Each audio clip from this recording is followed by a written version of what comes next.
I'm Alistair Weaver, your host and referee, and I'm joined by two Edmunds editors on the very cusp of middle-aged mediocrity. James Riswick representing the Highlander and Mike Monticello representing the Mazda. Our first category is performance. Mike, tell us all about the CX-9. Here's what you need to know. The Highlander drives big, the CX-9 drives small. It has direct steering, confident handling. Sure, the Highlander has better brake numbers, but the pedal is kind of spongy, whereas the Mazda's brakes are nice and firm. And the CX-9's transmission is, like me, kind of smart. Even when you're in regular drive mode, it always tells you the gear you're in, and when you're in cruise control, it automatically downshifts to keep the car at the set speed. You know, the Highlander is not only quicker from 0 to 60 than the CX-9, it's actually the quickest three-row large family crossover we've ever tested that isn't named Ford Flex EcoBoost. And Mike said it right. The braking distances on the Highlander are better than the CX-9 as well as for the class. And although the Highlander isn't as athletic as the CX-9, it's very poised, it's very confident, it's not the big doughy marshmallow that the old Highlander is. And I think for most people it's going to be a nice compromise of vehicle dynamics. Both these vehicles prove just how far crossovers have come in recent times, but for me the Mazda just nips across the line first. Get my first point. If you're carrying up to 7 passengers, it certainly helps if they're comfortable. James, will there be lots of smiley faces in the Toyota?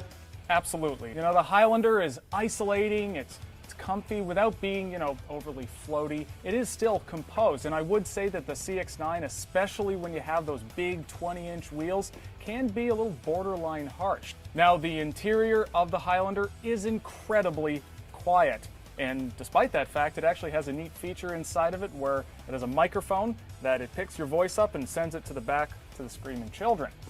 I wouldn't know anything about this, but I'm told the CX-9's front seats are well suited to tall people. But the seats in general are really comfortable, really good lumbar support. Maybe not quite as nice for all-day touring as the Highlander, but get this, full-size adults can actually fit in the third row comfortably.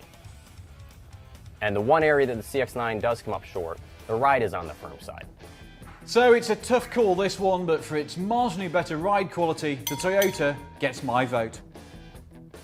So Mike, tell us about the Mazda's interior. Well, in general it's really nice, but shocking news alert, Mazda's not great at building functional multimedia screens. In this case, this one has small buttons and it's kind of slow reacting. But in general, the interior has lots of room, it's easy to get in and out. It has a really handy one-touch second row seat mechanism so you can easily get into the third row. And it has lots of cargo room. It has 4 cubic feet more than the Highlander behind the third row, and when you fold all the seats down, it has 17 more cubic feet, so that's a lot of space. Mike's absolutely right. There's no getting around that the CX-9 has more maximum cargo area, but the Highlander has more useful little cubbies here and there. There's a nice tray to put your cell phone and a big old center console. You can fit a person. I put a cereal box in there this morning. It has nicer materials, both compared to the old Highlander as well as the CX-9. There's just fewer hard plastics, and there's this nice simulated leather on the dash. Again, it just feels a little more luxurious inside. Now, I could point out that the Highlander has 8 seats, whereas the CX-9 has 7, but really, since the CX-9 has more room, it's more a matter of the Highlander simply having more seat belts. So this is a tough call. Do you want that extra seatbelt or you want that little bit of extra room? For me, the Toyota's extra quality makes all the difference, and it gets my point. Mike, does the CX-9 put you off kids? This is a large 3-row crossover that you're not going to be afraid to attack, say, a freeway on-ramp. You're even going to look forward to it. You know, it has sharp steering, competent, slop-free handling. You pretty much can't say that about any other 3-row crossover. You know, I am sort of inclined to agree with Monty here about the CX-9.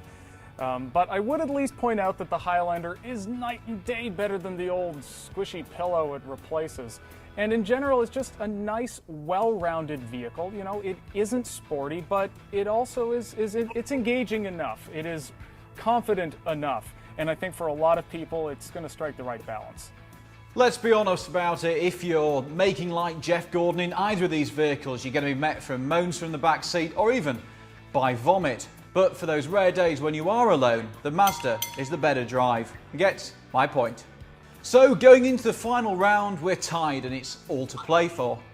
Now, as we know, regular breeding is expensive and big families need big value. James, does the Toyota deliver?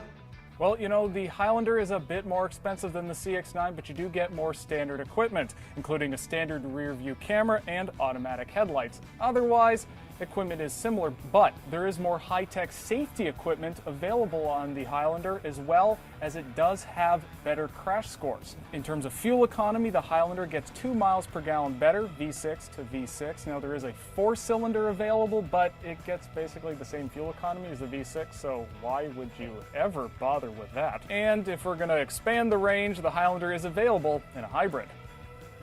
You know, CX-9 has decent but not amazing value. You know, sometimes Mazda does cheap out on the interior plastics, and that kind of happens here.